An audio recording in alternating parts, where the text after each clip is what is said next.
Welcome to the Cheating Wife Stories channel. Hi, my name is Dave, and I'd like to tell you a little story about why I'm sitting in my kitchen at 2:30 p.m. on a weekday when I would normally be at work. You see, I'd like to justify the 4 phone calls I've made and 1 text I've sent since I've been sitting here. Let me see now, 2 hours already, 1 hour and 45 minutes of stewing, and 15 minutes of action that have ruined God knows how many lives.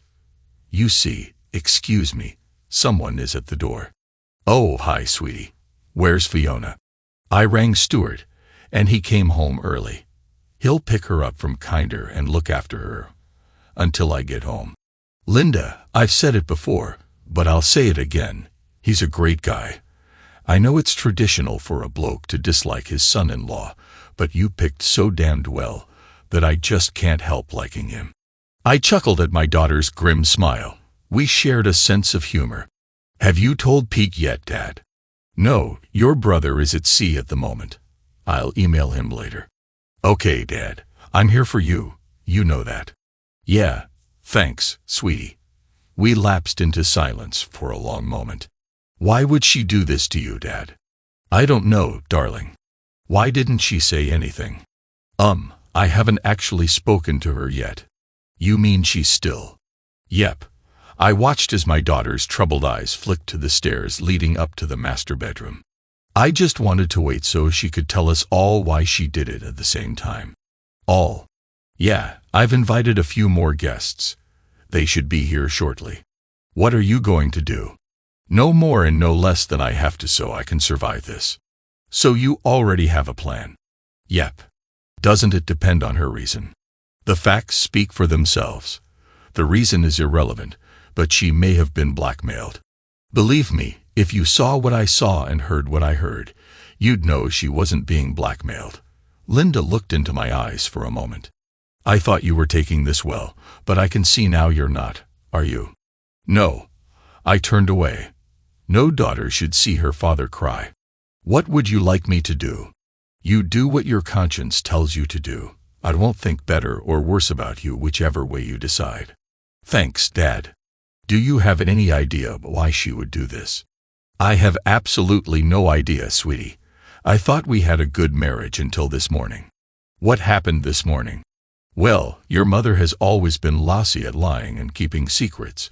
It's just not in her nature. After 27 years of living together, I know her routines like my own. She showers every morning. Every Tuesday and Friday, she washes her hair. She'll be getting ready for 5 minutes more or less than an hour every other day. This morning, she was in there for almost an hour and a half. When I went in to tell her she would be late for work, I saw what underwear she had on and what she was planning to wear. It wasn't her usual office clothes. I asked her what her plans were for the day, and she said nothing unusual, just work. She was lying. Every other day she thought she would be late for work. She got kind of agitated. This morning, she was as cool as a cucumber. I knew then that she had no intention of going to work. So what did you do? I called off work and parked just up the street. I was going to follow her when she left, but she didn't go anywhere. I stayed there until that guy she works with at the real estate office turned up at about 11:30. I crept in and confirmed it was what I expected, then thought about what I was going to do next. I made a few phone calls, and here we are. Were there any clues, Dee? I mean before today. I thought you guys were good. No, sweetie, nothing as far as I knew. I loved her and she loved me. We were going to work for a few more years, then retire and live happily ever after. Dad, I have to ask you this. Did you ever? Don't even say it, Linda. No, I have never betrayed your mother. I have never disrespected a woman that way in my life. Even when our sex life pretty much died a couple of years ago, I just sucked it up. What? You haven't had sex in 2 years? Nope. Your mother was never an overly sexual being. She reckoned she just didn't enjoy it that much. Sure, she seemed to enjoy it when we started, but it was the starting that was the problem. When she hit menopause 2 years ago, whatever I used to get just dried up completely. So when you found her today, You know it must have hit you hard. I let my steely gaze answer for me. Just then, there was another soft knock on the door. I opened the door to see my father-in-law standing there. "Come in, Paul," I said. "Thanks, Dave. Where is she?" "Upstairs in our bedroom." "Okay, I have to see for myself." "I understand. Go ahead, sir. Just don't disturb her, please." The old man went up the stairs and came down a minute later, but looking much older.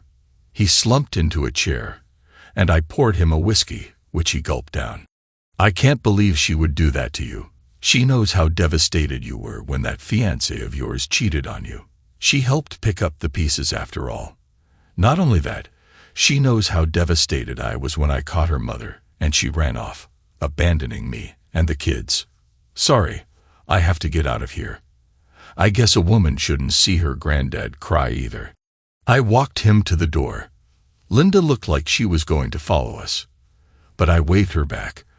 I wanted the old guy to maintain whatever pride he had left. He stood on the porch and gripped my shoulders for support. "Do what you have to do, son, but nothing physical, okay?" I couldn't stand by and see that. "Don't worry, Dad, I won't harm a hair on your daughter's head. But as for the other, I apologize for what I'm about to do. A guy has to do what he has to do." He stared at me for a long moment, then nodded. He shuffled to his car and drove slowly away, a broken man. I called his son, my wife's brother, and without going into detail, suggested he go see his dad to offer support. I was just hanging up when I heard the upstairs toilet flush. Ah, nap time must be over, I thought. I rejoined Linda, and we sat in silence for a few minutes. Shortly after, we heard a bed creaking and sounds of passion. "See, Linda, does that sound like blackmail to you?" "No, Dad. How can you stand to sit here? Why don't you go up and beat those assholes?" "Well, it's not easy, sweetie, but I have this ability to turn off my emotional side, kind of disassociate myself from all the feelings, you know." "Oh, is that where I get it from? So why torture yourself? Why not go upstairs and stop it? Kick the whore out." There's one more visitor to come, right on cue." There was another knock on the door. I opened it to a reasonably looking lady, a few years younger than me. Surprisingly, she had a boy and a girl with her, who looked to be in their mid to late teens. "Mr. Brown." "Yes, please call me Dave. I'm Jenny Smith, and these are my kids, Robert and Sarah. I picked them up from school. If what you say is true, I wanted them here for no other reason than to understand that it was their father who destroyed our family." I shook hands with Robert. His grip was surprisingly firm. I introduced them all to Linda. "You said you had proof, Dave." In response, I walked over to the pants lying on the arm of the couch and pulled out a wallet. I handed it to Jenny. She opened it and looked at the driver's license. A tear escaped her eye. I guess she had harbored some hope that what I'd said on the phone was wrong. Her face suddenly hardened. "Well, Dave, where are they?" In response, I just held my finger to my lips in the international symbol for silence. We sat there, listening to the grunts and groans. "Son of a bitch, you haven't confronted them yet." "No, I wanted us to do it as a team, as it were. I just took some video for us, which I'm happy to share with you. I also set up a voice recorder and slipped it under the bed. We can go now if you like. I suggest the children hold back until we can get the performers decent." "Yes, you're right. Just hold on a moment. I have a locksmith standing by to change the locks on my house. I was just waiting to make sure you were right before giving them the go." I'm not surprised, really. This isn't the first time. He's a smooth-talking little fool. Linda and I waited patiently while she rang the locksmith and then her lawyer, giving them both the go-ahead.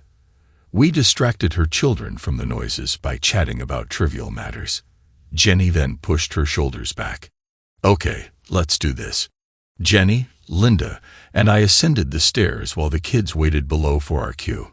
After Jenny peeked through the doorway, I signaled the others to remain hidden and then stepped into the room. I stood at the foot of the bed, feeling a wave of disgust as I observed the scene. Earlier, they had been in a standard position, but now he was taking her from behind. I watched with detachment as he continued, while she expressed her satisfaction with constant moans. She had refused this position with me shortly after our wedding, saying it was degrading. Suddenly, she cried out in pleasure and collapsed onto the bed. He gave her a moment to recover, the considerate jerk, before continuing his actions with her lying still. "Stop, please, John. I'm sore. Let me take care of you another way." She hadn't done that with me since the incident with the rock that injured her ring finger. As she turned onto her back and rolled over, our eyes met. Her expression changed instantly, and she screamed. Her lover followed her gaze and saw me standing there. He began to get up, looking absurd with his exposed self. Once he was on his feet, he paused and looked up at my face, and I could tell he was starting to fear for his safety. "That's right. I'm bigger and uglier than you, and please believe me, angrier. Why don't you just get back into bed and cover up yourself and my ex-wife?" He was an obedient dog, if nothing else. Within seconds, they were lying side by side under the covers. I noted that Tracy's expression had shifted from shock to defiance. I let her speak first. Dave, I want a divorce. I've fallen in love with Joe. The guy here. I'm sorry you had to find out like this. We were going to tell you tomorrow. It's okay. Dear, I'm sorry you had to find out like this. We were going to tell you tomorrow. It's okay, dear. By the way, I was eventually going to find out his name was John Smith, wasn't I? I could see this shocked them. Not the smartest move to leave your wallet in your pants pocket downstairs, Tracy. Just idle curiosity. But why did you end our marriage this way? You had to know catching you cheating would devastate me. Finally, I saw some shame on her face. I'm sorry, David. We couldn't help falling in love. I accept that, dear. You could have avoided putting the cart before the horse, though. You could have dealt with this prick before announcing you wanted a divorce, couldn't you? I'm sorry, David. I just wanted to know that Joe and I were compatible. We didn't want you to see us like this. If it helps, this was the first time. What? A test drive of the new model? Sort of like trying him out for size. Don't be crude, David. I don't want to end our marriage fighting.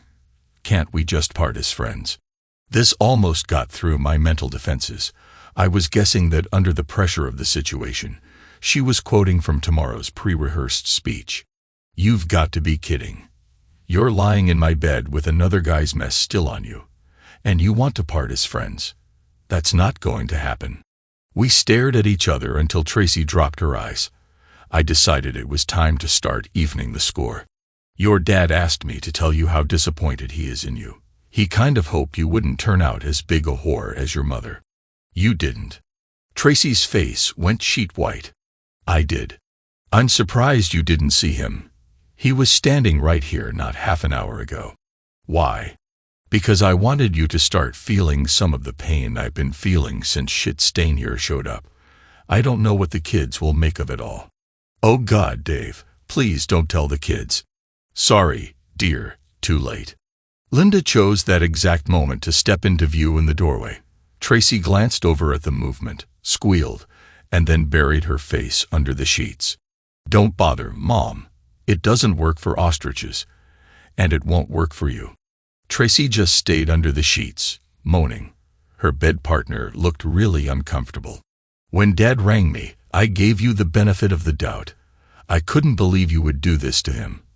I can see why he rang me now. If I hadn't seen it with my own eyes, I might have urged him to forgive you. But seeing you like this, I know that's never going to happen. Silence, apart from deep, racking sobs, was the only reply. Well, Mother, if you have nothing left to say, I'll say it all.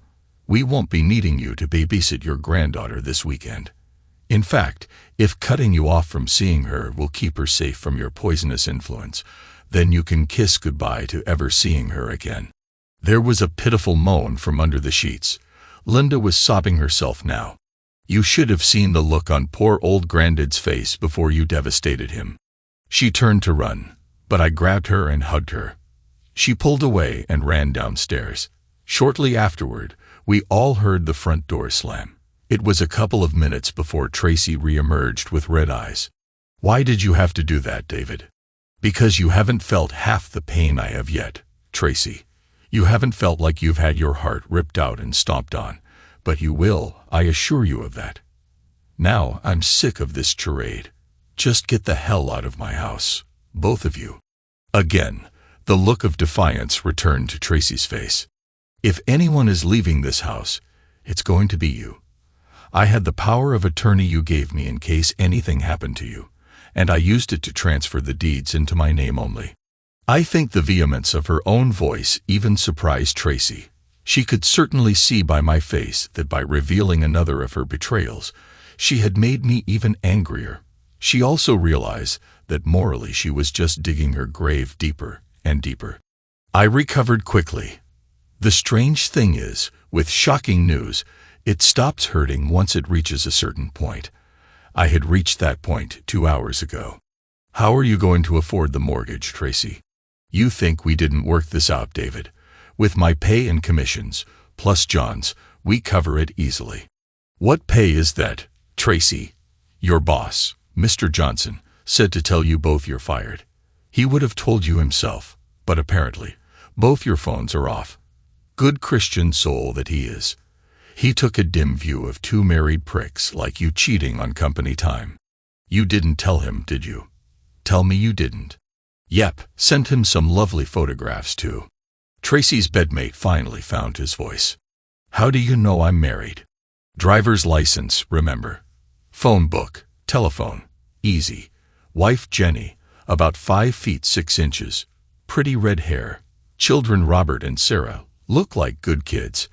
Tell me, were you going to shaft them like this bitch was planning on shafting me?"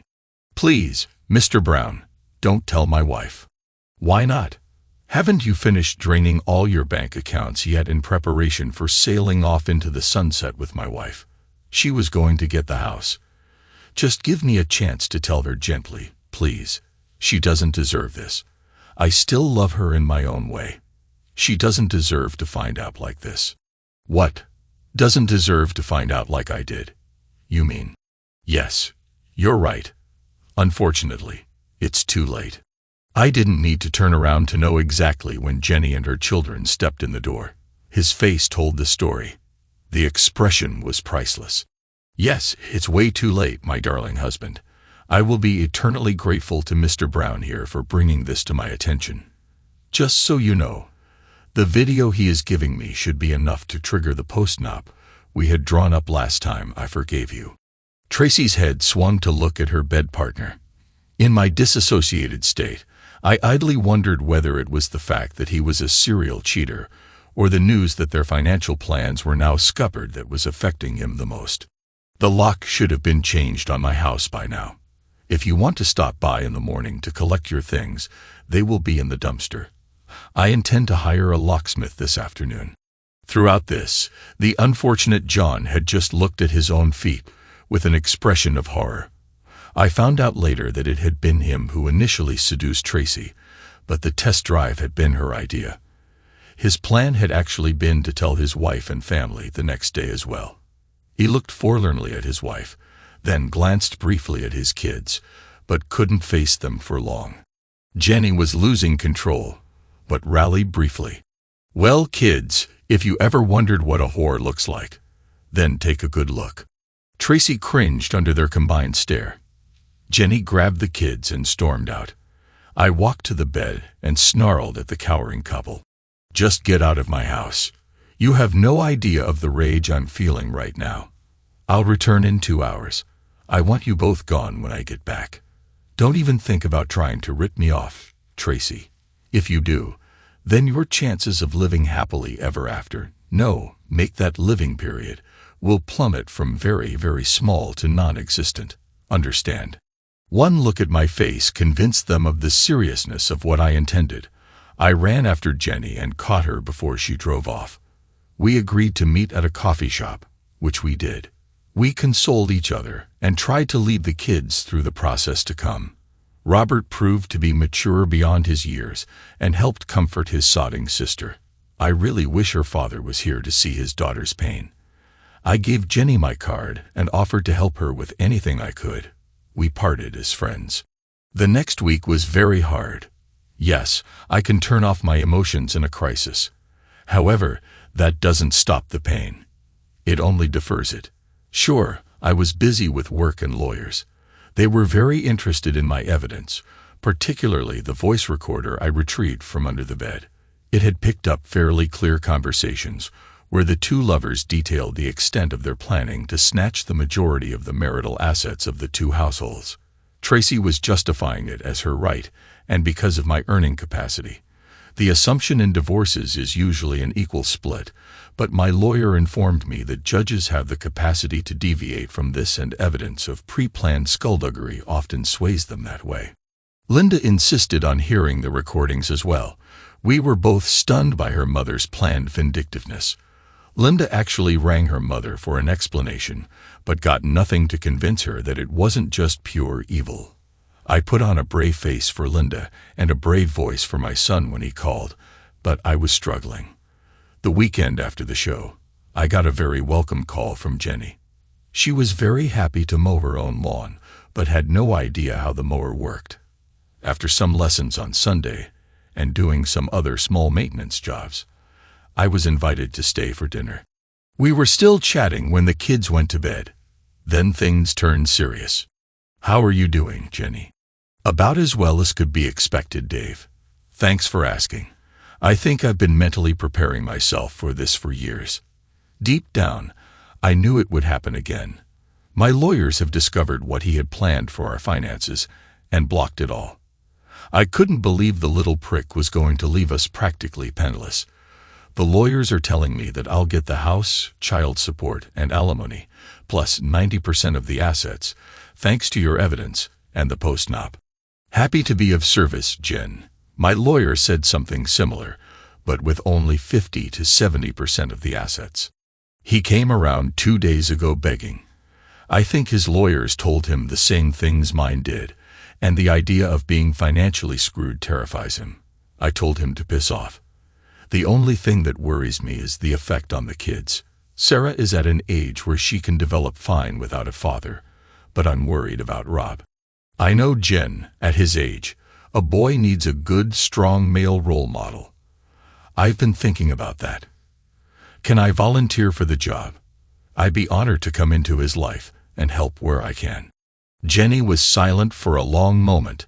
I could see the conflict in her face. I know your ego must be a little fragile at the moment, Dave, so I don't quite know how. Don't worry about it, Jen. Support for Rob is all I'm offering at the moment." I could see the relief flutter across her face. We discussed details for a while. "How about you, Dave? Are you okay?" "I don't know, Jen. I'm still confused as all hell. I don't know what I did to make her hate me so much. Finding her with your John just emasculated me. It makes me doubt my own manhood. Was I so inadequate? I just don't know. Destroying her relationship with her kids, her father, probably our mutual friends, combined with getting her fired, just doesn't seem enough somehow. I still feel like only half a man. Believe me, I know exactly how you feel, Dave." Jenny stared at me for another long moment, obviously debating what to say. Finally, she continued, "You know what you have to do to reclaim your manhood, don't you, Dave?" Jenny was leaning towards me with steely eyes. Yes, I do, Jen." "Good. How far are you comfortable with me going?" Jen's steel was now in her voice as well. "Hell really does have no fury like a woman scorned. As far as you think you need to go to get rid of your demons, Dave is fine with me. You're too nice a guy to allow any lingering hurt to mess with the rest of your life. Let it all out, Dave." "Okay. I'll need an alibi." "You'll have one. Believe me."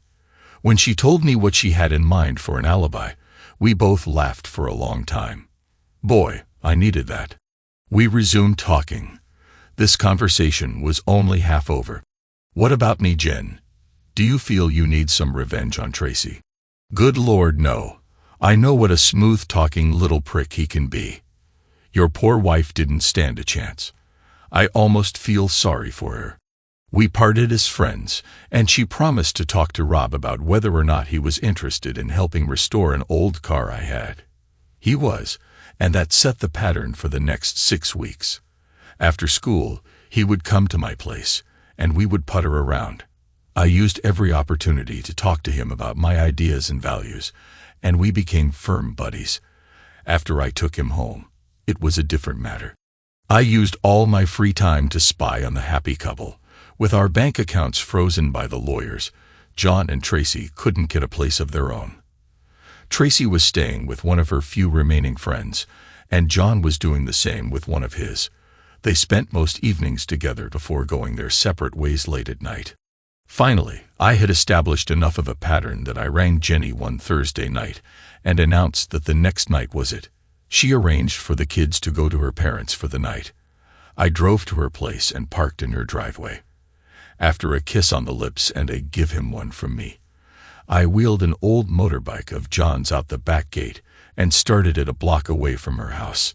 Once at his friend's place, I looked around, then quietly shot out the street light with my air pistol. After that, it was just a matter of waiting in the bushes at the side of his friend's driveway.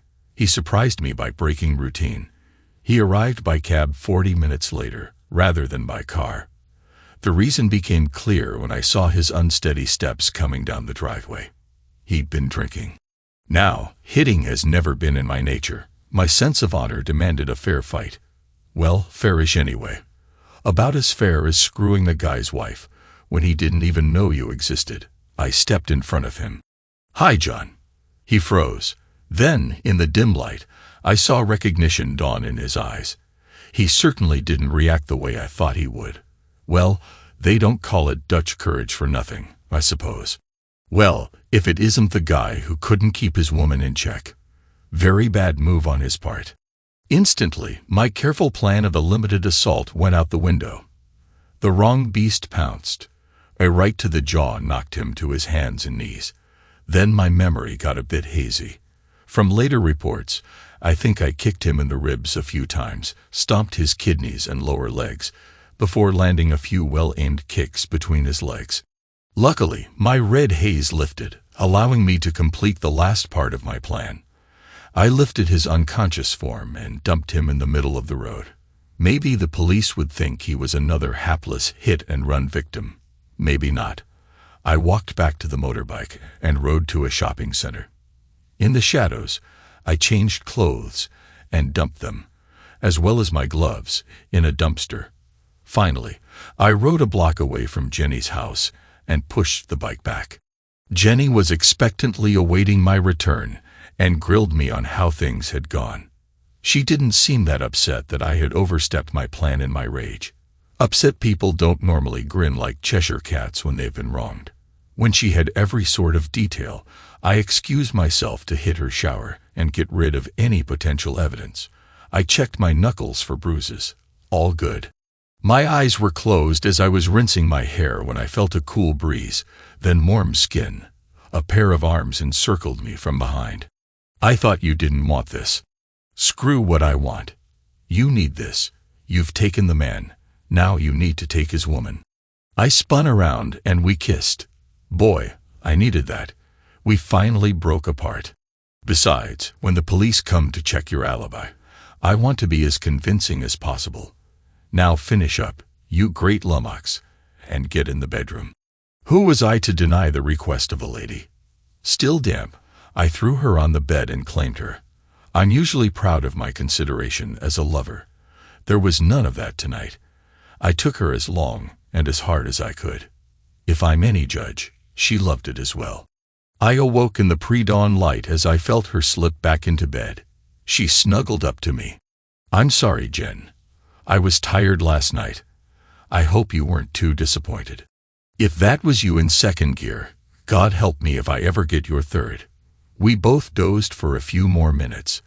I awoke to breakfast and coffee being delivered. "Hey Dave, some arsehole broke the back window of your car last night. I've already phoned the police," she said, accompanied by a wink. Sure enough, the police came around, and my number plate was entered into their system. Before long, it was linked to a reported potential assault from the previous night. It was convenient that my alibi and I were together in a house reeking of sex.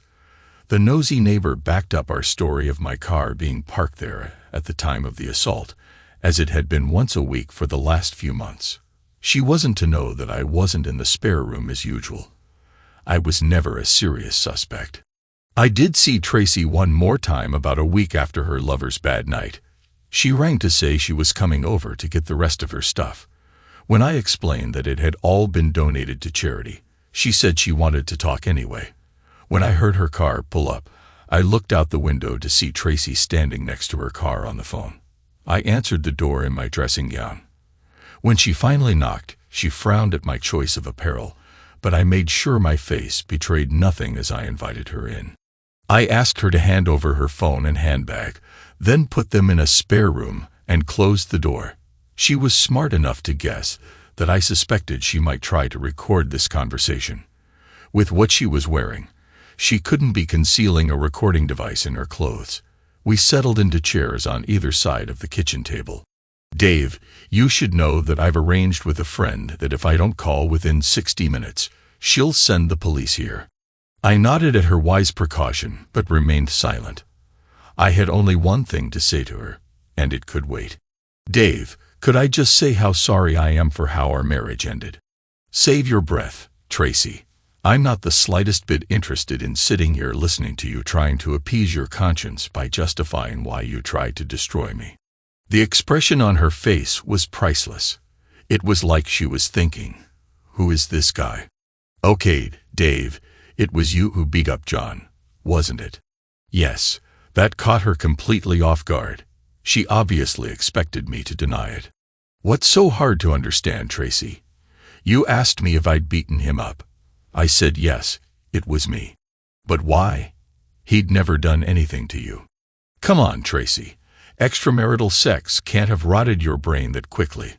When I saw you spreading your legs for him, it completely emasculated me. It destroyed my confidence as a man, made me doubt my ability to satisfy a woman, and robbed me of my pride." She was shocked. I'm guessing she'd never considered this aspect of what she'd done. "That's what cheating does, you know." After a while, I realized I had two choices. I could end up a sad, lonely old man like your dad, a sexless, vacant hulk, or I could fight my way out of the corner that you and your lover pushed me into. Does it really surprise you that I chose the man's option, the only option that would allow me to remain a man? Yes, I destroyed your boyfriend, and if I feel it's necessary to hold my head up high, then I'll do it again and again. You forced the showdown, Tracy. There can only be one survivor. To stop you and him from destroying me, I have to destroy you both." The words were said with such quiet, chilling certainty that they left no room for doubt. "Oh, but I hoped that by completely isolating me from friends and family and getting me fired, you were done with me. John and I just fell in love, Dave. We couldn't help it. You can remember being in love, can't you?" "Yes, Tracy, I can remember back 8 weeks. As I said that day, maybe it wasn't your choice to fall in love, but it was your choice what you did about it. If you'd just come to me and said, 'Dave, I've fallen in love with someone else. I want a divorce,' then I would have been sad, but would have gladly given you your freedom or fought to regain your love, whichever I chose at the time. By announcing your intentions the way you did, viciously and cruelly, you declared war on me, betrayed everything I stand for, and everything I thought you stood for. What about now, Dave? Can you leave John and me in peace now that you've had your revenge?" "Yes, I think I can, if only because I can't think of anything else to destroy." "Thank you, Dave." "Don't get excited, Tracy. I'm not the one you should be worried about." "Huh. No, I've had my revenge on Johnny Boy. His wife hasn't started on you yet.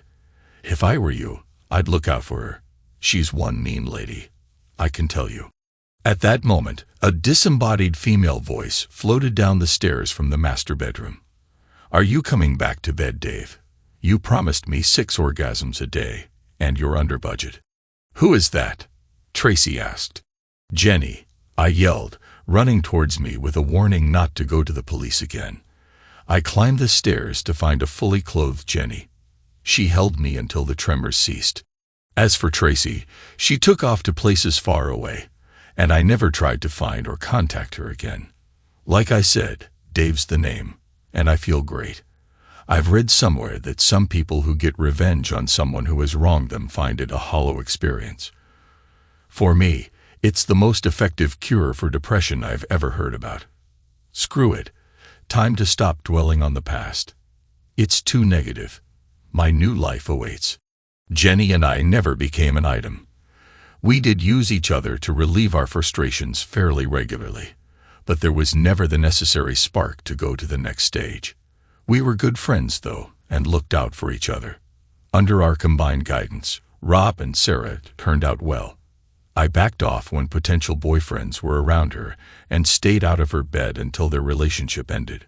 One or two of them were a little intimidated by me, as I told them that if they hurt her in any way, they would have me to answer to. Before the last one proposed to her, he actually asked my permission. He was a great guy, and I happily blessed their union. The wedding was very emotional. With her father gone, she asked me to walk her down the aisle. It was at the wedding that she introduced me to an old friend of hers who had flown in with her. With my self-administered therapy complete, I was well balanced enough to consider asking Jenny to give me away at my wedding. Well, why not? Without the payback I exacted on the two cheaters, would I have recovered enough to lead a normal life? Hell no. Now, let's look at the story from Tracy's side. Hello, I'm Tracy, and my life has gone to hell in a handbasket in the last 2 years. I think I can justify what I did back then. It's going to take some time to justify what I did last week, though. Sorry, I'll explain. Looking back on it, my life with Dave was good. However, it had gone stale. The only thrill I had left was my first granddaughter. So when John started to show an interest in me as a woman, I felt like a teenager again. He was attentive and caring, and what can I say? He swept me off my feet. I knew what we had was wrong deep down, but it just felt so damn good. Our relationship followed the normal pattern of conversations, dates, and making out. I can't remember guilt ever being an issue. By the time we crossed the line and kissed, I already knew that I loved him and he loved me. We planned to leave our respective spouses and marry. A friend of mine, Carol, had been through a messy divorce and explained that her ex had taken control of all the assets at the outset and made it very difficult for her even to engage a lawyer. That's why John and I quietly seized control of everything. I didn't know how his wife would react, but I was fairly sure that my Dave wouldn't be happy. We'd often talked about what constituted cheating, and I realized I was going to be well over the line already before John, and I made our announcement. I fully intended to give Dave whatever the courts demanded after the divorce. I just wanted to be in the driver's seat and protect myself from any retaliation. It was also Carol who asked me if I had slept with John yet. I'd never really enjoyed lovemaking that much, but a girl needs to think she's still attractive. I knew my husband still found me attractive. He nagged me for a cuddle often enough. If only I'd still had the same spark for Dave that I had with John, the whole mess could have been avoided. So anyway, Carol put doubts in my head. What if John was really small or lasted 5 seconds or something? When I did occasionally need sex, I wanted it to be good, didn't I? At my stage in life, sex was more about emotional connection than physical. I didn't expect John to be as good as Dave. Dave was considerate, gentle, and filled me up nicely. That's what led to my final disastrous betrayal of my marriage. My first session with John was thus a twofold exercise.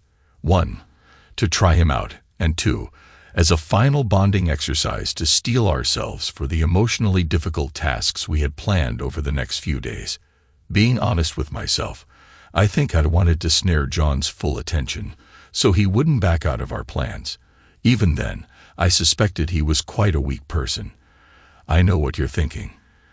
Did I ignore the possibility of getting caught and making Dave go ballistic?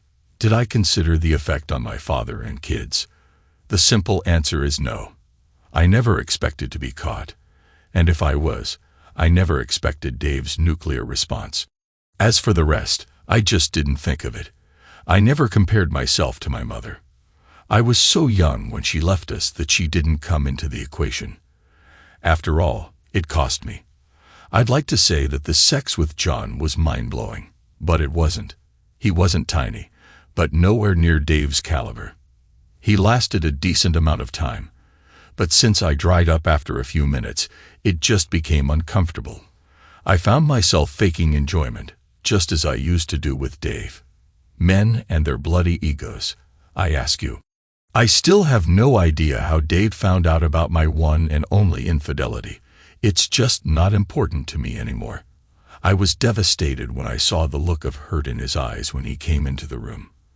I tried to justify it to myself later, but of course I couldn't. He'd never done anything bad enough to justify that. My guilt manifested itself as defiance for a very short time. But that didn't last long. The thought that my father had witnessed my transgression, and my daughter's words just killed me. The look in John's daughter's eyes was almost as bad. I had no idea my husband was capable of such cruelty. When I was called by the hospital about John's admission, I knew instinctively that it was Dave's doing. The doctors believed that John's broken jaw, concussion, bruised kidneys, 3 broken ribs, cracked tibia, and shattered groin were consistent with a hit-and-run accident. I believed differently. That's why I rang the police and gave them Dave's name and car license plate number.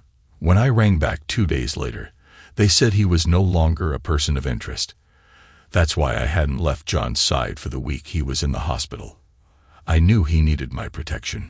Until 8 weeks ago, if you'd asked me if my Dave could do such a thing, I'd have said no way.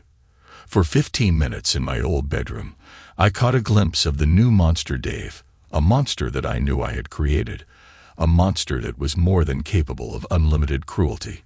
Yes, I just knew it had been Dave. That's why, just before John was discharged, I rang Dave and arranged to meet at our old house. This had to stop. Hadn't he had enough revenge yet? John and I were both destroyed. It felt sad walking up to my front door, not as sad as I knew the conversation to come was going to be. How had I gone from loving a man to thinking of him as the enemy in such a short time? Before I rang the bell, I phoned Carol and told her that if she didn't hear from me in an hour, she should call the police. Dave answered the door in his dressing gown, which was unusual. He wore no expression as he invited me in.